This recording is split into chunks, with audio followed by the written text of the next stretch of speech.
여러분 안녕하십니까? 오늘은 중국의 수도 북경이 동이족과 화하족의 수도로서 역사상에서 어떻게 변천해 왔는지, 또 특히 우리 한민족, 박달민족과는 어떤 관련이 있는지 그런 점에 대해서 설명을 드릴까 합니다. 먼저 이 중국의 역대 수도에 대해서 간단히 살펴보면 동이족과 화하족이 있는데, 동이족들이 집권을 할 때에는 주로 내몽고라든지 북경이라든지 심양이라든지 흑룡강성이라든지 산동성이라든지 이런 데에서 수도를 했습니다. 저 서방의 화하족이 중원을 지배할 때 내몽고라든지 산동성이라든지 흑룡강성이라든지 이런 데 와서 수도를 한 일이 없어요. 화하족은 주로 섬서성, 장안, 그리고 하남성, 낙양이 주로 수도를 했던 곳입니다. 그러니까 서주가 섬서성에서 출발을 해서 거기서 수도를 했고, 나중에 이제 낙양으로 수도를 옮겼죠. 그리고 한나라, 수나라, 당나라 이런 나라들은 전부 낙양, 장안 여기에서 수도를 했습니다. 송나라 때에는 북송 때는 이제 하남성 개봉에서 수도를 했고, 나중에 남송 때에는 지금의 항주에서 수도를 했습니다. 그러니까 이 북경은 이 저쪽 중원에서 화하족에서 보면 저 동북 변방에 해당합니다. 그래서 주례에 보면 동북왈 유주라 그랬어요. 동북방을 가리켜서 유주라고 한다. 유자는 왜 어두울 유자 있지 않습니까? 북방이라고 하는 것은 어두컴컴한 곳이다 이 말이지, 밝은 곳이 아니고. 그리고 이제 서주 때에는 섬서성에서 수도를 했고, 유방이 한나라를 세운 다음에는 역시 그 섬서성에서 이제 수도를 하면서 북경 지역은 서주 시대와 같이 유주라고 했습니다. 이름을 그대로. 이제 한나라가 천하를 차지한 뒤에는 이 중국 천하를 13개 주로 나눴어요. 지금은 중국을 성체제로 해서 나누어서 다스리고 있습니다만, 한나라 때에는 13개 주로 나눴어요. 그래서 각 주마다 이제 자사를 배치해 가지고 13주 자사가 있었죠. 그래서 이제 한나라 때에는 여기에 유주 자사를 두었습니다. 그리고 이제 한나라 이후에 수나라, 당나라 때에는 그대로 유주라고 표현을 하기도 하고, 나중에는 이제 탁군이라고 또 이름을 바꿨죠. 지금의 북경 지역을 탁군. 그래서 왜 수나라 때 고구려를 칠 때 군대를 전부 탁군에 집결시켰다는 기록이 나오잖아요.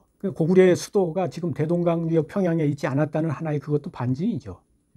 고구려의 수도가 북경 부근에 있으니까 북경 남쪽 탁군에 군대를 결집시켰던 거죠. 그리고 이제 수, 당, 그 다음에 송나라는 하남성 개봉에 했고, 그 다음에 이제 요금원청인데, 요 나라 때에는 정식 수도는 내몽고 쪽에 있었습니다. 그런데 이제 요 나라 때 송나라는 장강 남쪽으로 쫓겨가고, 거란족이 세운 요 나라가 북방을 다 차지해서 지금 북경 지역이 요 나라 땅이었어요. 그래서 이제 요 나라의 정수도는 내몽고에 있었고, 그 수도 남쪽에 북경을 차지해 가지고 이곳을 중경이라 그랬습니다. 그러니까 거란족이 세운 요 나라 때 지금의 북경이 처음으로 서울로서 격상이 됐다고 할 수가 있죠.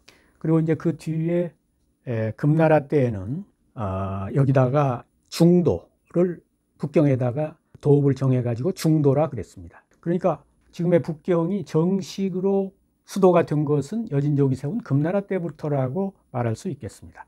거란족이 세운 요 나라 때에는 정식 수도는 내몽고 영성에 있었고, 북경을 이제 부도로 했기 때문에 정식 수도는 아니었죠. 근데 금나라 때에는 북경에다가 수도를 하고 그걸 중도라 그랬습니다. 중앙도읍이라 이 말이지.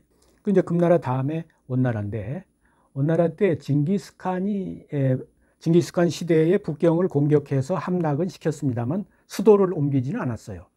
수도를 북경으로 옮긴 것은 원세조 때입니다.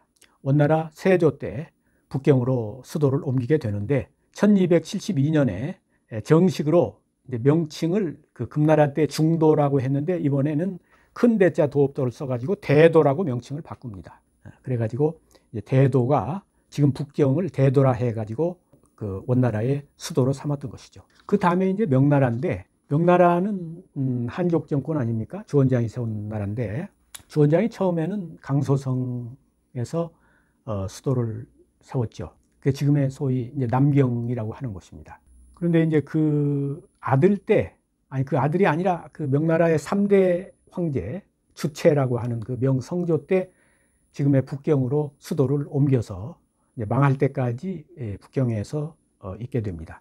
주원장은 그 지금의 강소송에서 수도를 하면서 그때 이제 원나라, 북경에 있던 원나라를 공격해 가지고 평정을 하지요. 그래서 그때 이름을 북평이라고 바꿉니다. 북쪽을 평정시켰다 그래서 이제 원나라의 대도라고 하는 그 이름을 북평으로 바꿨어요. 그런데 이제 그 명나라의 성조가, 주체가 다시 이름을 북경으로 바꿉니다. 그러니까 오늘날 지금 사용하는 북경이란 이름은 명나라의 3대 임금인 성조가 최초로 붙인 이름이라고 보겠습니다. 그리고 이제 그 뒤에 청나라가 다시 처음에는 청나라가 심양이라든지 요양이라든지 이런 데서 수도를 하다가 나중에 이제 지금의 북경으로 옮겨서 망할 때까지 있었죠. 그런데 북경을 중심으로 수도를 한 그 역사를 살펴보면 한족이 북경을 수도로 한 기간은 1910년 이전에 5000년 역사상에서는 명나라가 유일합니다. 명나라.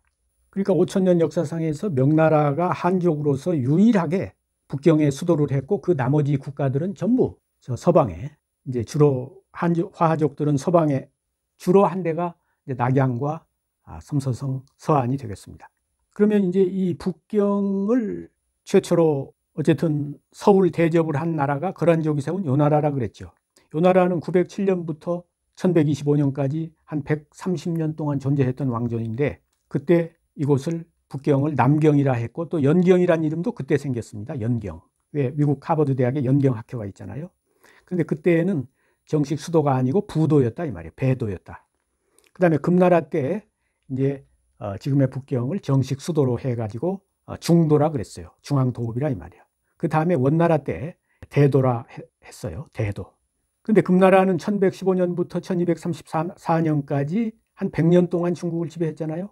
100년 동안 북경에서 수도를 한 겁니다. 또 원나라는 1271년부터 1368년까지 100여 년 동안 대도라는 이름으로 북경에서 수도를 했다 이거야. 또 청나라는 1616년부터 1912년까지 300년 동안 북경에서 수도를 했습니다. 그런데 그러니까 이 동이족들이 중국에서 이 북경에 수도를 한 그 기간은 거란족이 세운 요나라 130년, 또 여진족이 세운 금나라 100여 년, 몽골족이 세운 원나라 100여 년, 그리고 청나라 300년. 이렇게 하면 600년이 넘습니다. 그런데 한족은 명나라 정권이 유일하게 북경에 수도를 했어요. 그리고 지금 이제 중국 공산당 정권이 한 70년 하고 있으니까 한족이 북경을 수도로 한 기간은 300년이 안 됩니다. 270여 년밖에 안 되는 거죠. 근데 여기서 우리가 알아야 될 것은 그러면 이 북경이란 지역이 요나라 이전에, 송나라 이전에 저 상고시대에 이 지역을 최초로 누가 차지해서 수도를 했느냐 이것을 우리가 알아야 될 거 아닙니까? 그런데 일전에도 말씀드린 바와 같이 발해의 모퉁이에 발해의 유역에 나라를 세운 것은 조선이라 그랬죠. 조선국이 거기 있었다고 그랬죠. 조선국이 거기 있었으면 수도가 오늘날 북경 부근에 있었을 거 아닙니까? 또 조선국이 거기서 건국을 했다는 것은 지금으로부터 1500년 전에 선비족 모용은이 그 모용씨들이 거기서 전연이라고 하는 그런 나라를 세우고 그랬잖아요. 북경 부근에서, 북경 일대에서. 근데 거기 북경에서 활동한 선비족 모용은 비문에 조선 건국이란 말이 거기 나오잖아요. 그러니까 산해경이 뭐 4000년 전에 쓰여졌다는 사람도 있고 전국시대에 쓰여졌다는 사람도 있으니까 가령 최소한 전국시대에 쓰여졌다고 봅시다. 그러면 전국시대가 어쨌든 2500년 전쯤 되잖아요. 2500년 전에 조선이 그 발해 유역에서 건국이 돼 있었다 이거야.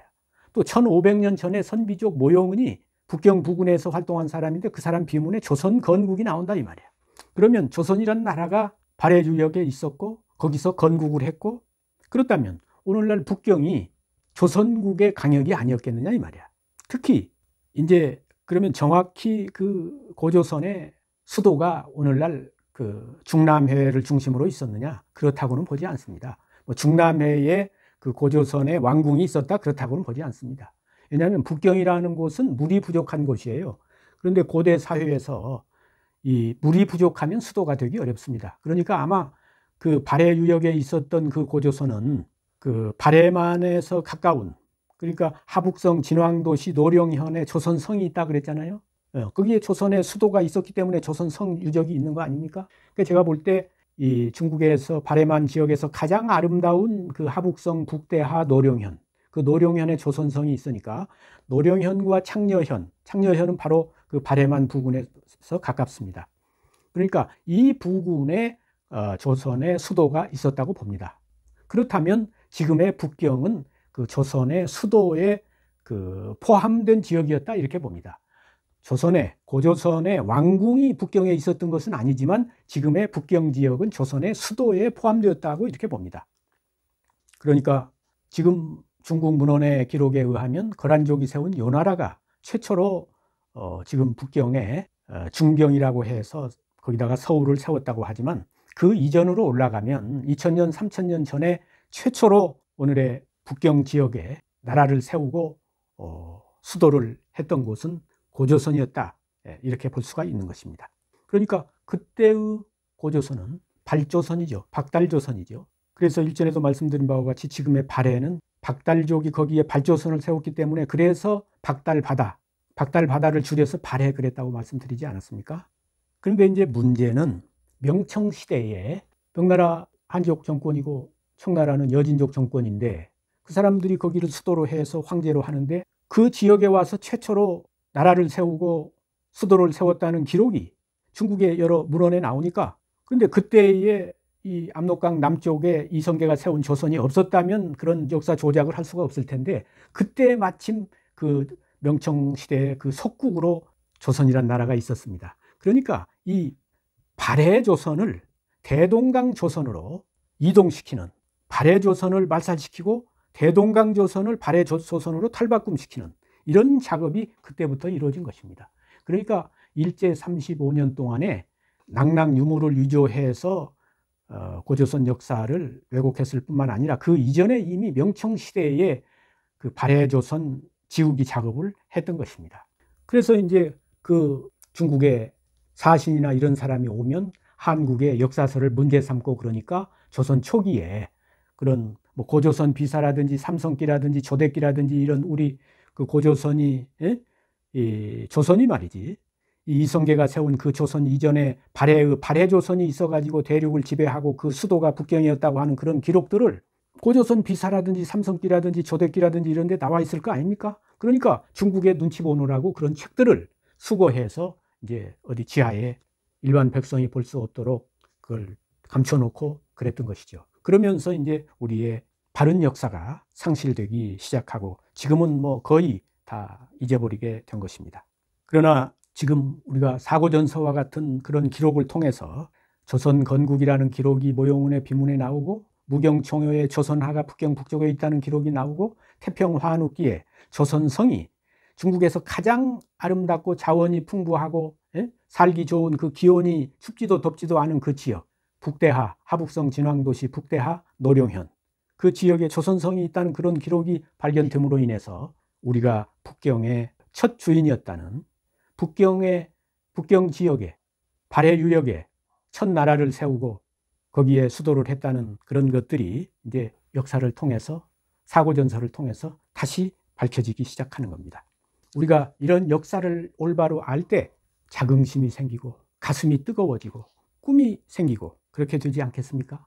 지금 우리가 이 압록강 남쪽에 살지만 지난날 우리 조상들은 최초로 오늘날 중국의 수도인 북경의 첫 주인으로서 대륙을 경영했다는 그런 역사를 알아야 된다고 생각합니다.